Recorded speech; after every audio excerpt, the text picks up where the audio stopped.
नमस्कार साथियों, agree pro के ऑनलाइन प्लेटफॉर्म पे आपका एक बार फिर से स्वागत है।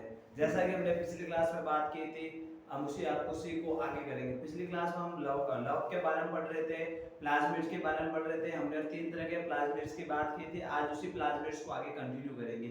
हमने क्या क्या पढ़ा था? हमने सबसे पहले 1D लव्स में पढ़े थे, जिससे प्लांट्स को क्या मिलता है, कलर मिलता है। उसके बाद हम लोगों ने संचयी लव पढ़े थे, जो प्लांट्स के अंदर स्टोरेज का काम करते हैं, संग्रहण का काम करते हैं। फिर हम लोगों ने एरियोप्लास्टा पढ़ा था। एरियोप्लास्टा यानी जब क्लोरोफिल सनलाइट की अब्सेंस में क्लोरोफिल सूर्य के प्रकाश की अनुपस्थिति के अंदर सफेद कलर में बदल जाता है, तो उसको हम एरियोप्लास्टा कहते हैं। हम लोगों ने ये तीनों टॉपिक्स के बारे में, तीनों तरह के लव के बारे में पढ़ा था। आज हम उसी को आगे कंटिन्यू करते हुए हमारे सिलेबस का सबसे इम्पोर्टेंट टॉपिक उसी की बात करते हैं, जिसका नाम है हरित लवक।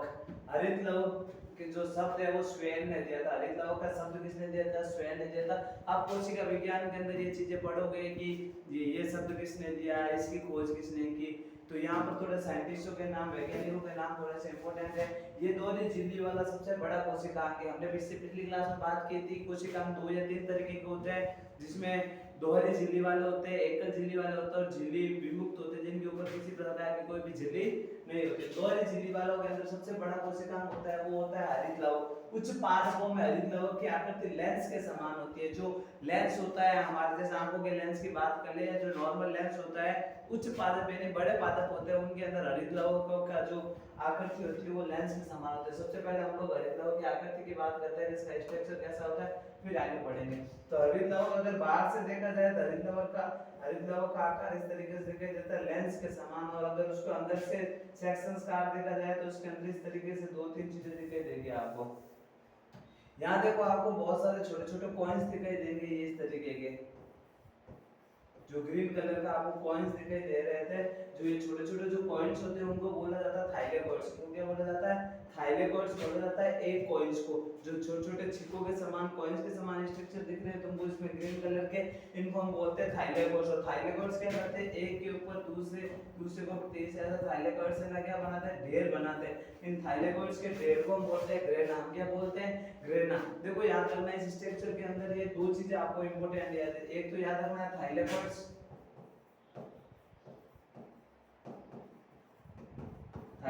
और दूसरा याद रखना है ग्रेना।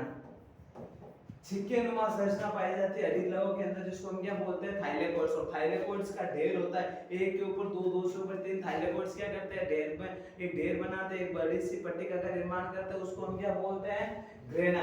ग्रेना और थाइलेकॉइड्स होते हैं। तो इसी तरह के बहुत सारे ढेर होते हैं। एक ढेर यहाँ हो गए, एक यहाँ हो गए, एक यहाँ हो गए। इनको आपस में जोड़ने के लिए जो पाइपलाइन स्ट्रक्चर्स होता है, एक ग्रेना को दूसरे ग्रेना को आपस में जोड़ने के लिए जो पाइपलाइन स्ट्रक्चर्स होते हैं, ये बीच के अंदर ये सारी चीजें पाई जाती है, उनको हम बोलते हैं स्ट्रोमा। उनको हम क्या बोलते हैं? स्ट्रोमा। 3 चीजें पड़ी है हरित लवक के अंदर।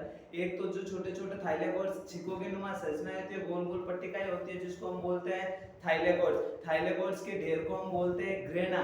और एक ग्रेना और दूसरे ग्रेना जो आपस में कनेक्टेड रहती है एक पाइप से, उस पाइप को हम क्या बोलते हैं? स्ट्रोमा। उस पाइप को हम क्या बोलते हैं? स्ट्रोमा। चलो वापस इससे के ऊपर चलते हैं। एक पादप कोशिका के अंदर 20 से 40 हरित लवक होते हैं। एक सिंगल पादप कोशिका की बात करें तो उसके अंदर 20 से 40 क्या होंगे?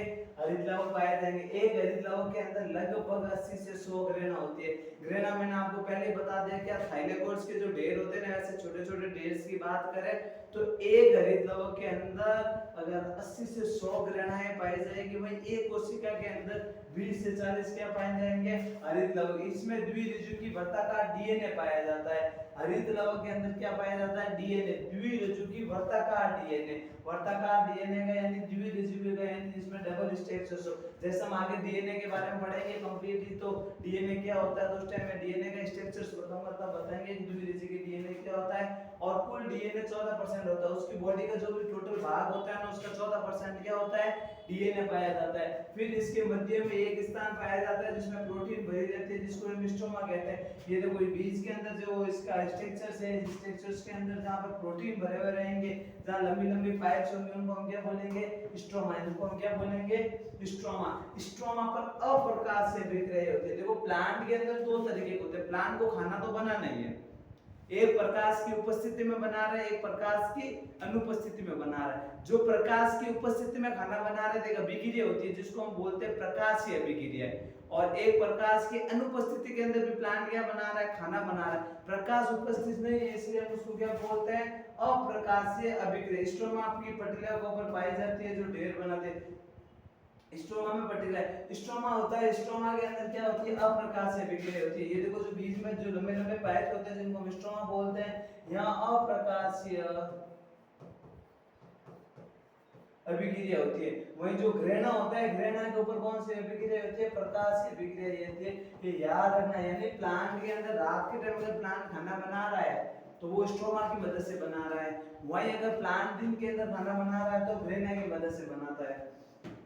और इसके अंदर जो छोटी छोटी पटलिकाएं पाई जाती है, छिक्के पाए जाते हैं जिसको हम क्या बोलते हैं, इस थाइलेकोइड्स बोलते हैं। क्या बोलते हैं, थाइलेकोइड्स। और थाइलेकोइड से क्या बनता है, ढेर बनता है। ढेर को हम क्या बोलते हैं, ग्रेना बोलते हैं। मैंने आपको पहले डायग्राम के अंदर समझा, छोटे छोटे जो सिक्के होते हैं उनको हम बोलते हैं थाइलेकोइड्स। तो थाइलेकोइड से हम क्या बनता है, ग्रेना। और ग्रेना के ऊपर प्रकाशीय अभिक्रिया होती है। ग्रेना के ऊपर कौन सी अभिक्रिया होती है, प्रकाशीय अभिक्रिया। खाने प्लाज्मा के अंदर दो तरह की अभिक्रिया होती है, प्रकाशीय अभिक्रिया और अप्रकाशीय अभिक्रिया। प्रकाशीय अभिक्रिया होती है वो स्ट्रोमा पे होती है, वही अप्रकाशीय अभिक्रिया हमेशा कहां होती है, सॉरी, प्रकाशीय अभिक्रिया हमेशा ग्रेना पे होती है, वही अप्रकाशीय अभिक्रिया हमेशा कहां होती है, स्ट्रोमा पे होती है। हरित लवण के अंदर 70S प्रकार का राइबोसोम्स पाए जाते हैं। यहाँ से बहुत सारे क्वेश्चंस बहुत सारे स्टूडेंट्स के दिमाग में रहता है, सर ये एस क्या होता है। राइबोसोम्स के टाइप्स के अंदर ये पीछे वर्ड आता है एस। जब राइबोसोम्स के बारे में हम कंप्लीटली डिटेल्स के बारे में पढ़ेंगे तब मैं आपको इस एस का मतलब बताऊंगा। हम लोगों ने है ना कोशिका विभाजन के अंदर, हम सॉरी कोशिका के प्रकार के अंदर भी हम लोगों ने पढ़ा था 70S और 80S राइबोसोम। राइबोसोम हमारे कोशिका हमारे सिलेबस का पार्ट है। जब राइबोसोम पढ़ेंगे तो हम आपको इस एस का मतलब बताएंगे कि एस क्या होता है। पर हरित लवण के अंदर कौन सा प्रकार का राइबोसोम पाया जाता है, 70S प्रकार का राइबोसोम पाया जाता है। ये हरित लवण का स्ट्रक्चर्स की बात होगी। हरित लवण की वापस एक बार अगर थोड़ा सा देखा जाए तो दोहरी झिल्ली वाला सबसे बड़ा कोशिकांग पाया जाता है। इसके अंदर प्रोटीन भरा होता है जिसको हम स्ट्रोमा बोलते हैं। स्ट्रोमा के अंदर क्या होता है, अप्रकाशीय अभिक्रिया होती है। इसके अंदर छोटे छोटे छिक्कोनुमा संरचना पाई जाती है, पट्टिकानुमा संरचनाएं पाई जाती है जिनको हम क्या बोलते हैं, थाइलेकोइड्स बोलते हैं। थाइलेकोइड से क्या बनता है, ढेर बनता है। उस ढेर को हम क्या बोलते हैं, ग्रेना बोलते हैं। ग्रेना के ऊपर प्रकाशीय अभिक्रिया होती है और उसके अंदर 70S प्रकार का क्या पाया जाता है, राइबोसोम्स पाया जाता है। हरित लवण का कार्य क्या होता है, जो प्रकृति के अंदर हरियाली प्रदान करती है, जो प्लांट्स के अंदर, जो हमारे आसपास पर्यावरण के अंदर, एनवायरनमेंट के अंदर जो हरापन है, जो हरियाली है, उसके लिए रिस्पांसिबल होता है अपना कौन सा, हरित लवण। दूसरा काम ये क्या करता है, प्रकाश संश्लेषण करता है। प्रकाश संश्लेषण से पादप क्या बनाते हैं, भोजन बनाते हैं। उसके बाद प्रकृति में ऑक्सीजन और कार्बन डाइऑक्साइड का संतुलन बनाए रखने का काम। अगर प्रकाश संश्लेषण नहीं होगा तो CO2 का क्या नहीं होगा, इस्तेमाल नहीं होगा। अगर CO2 का इस्तेमाल ही नहीं होगा तो CO2 का लेवल बढ़ जाएगा।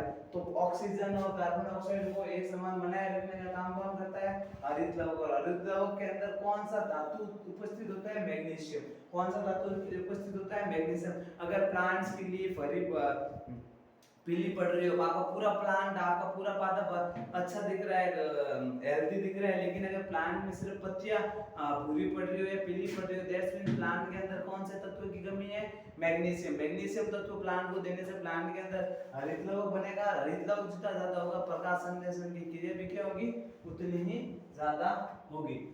चलिए, तो यहाँ आज हम लोगों ने इस क्लास में बात की थी किसके बारे में, हरित लवण के बारे में। इंपॉर्टेंट टॉपिक है, थोड़ा सा ध्यान रखना इसको बारे में, वापस एक बार रिवाइज करते रहना। और मेरे को उम्मीद है कि आप लोगों ने नोट्स बनाए होंगे। चलिए फिर मिलते हैं नेक्स्ट क्लास में। धन्यवाद।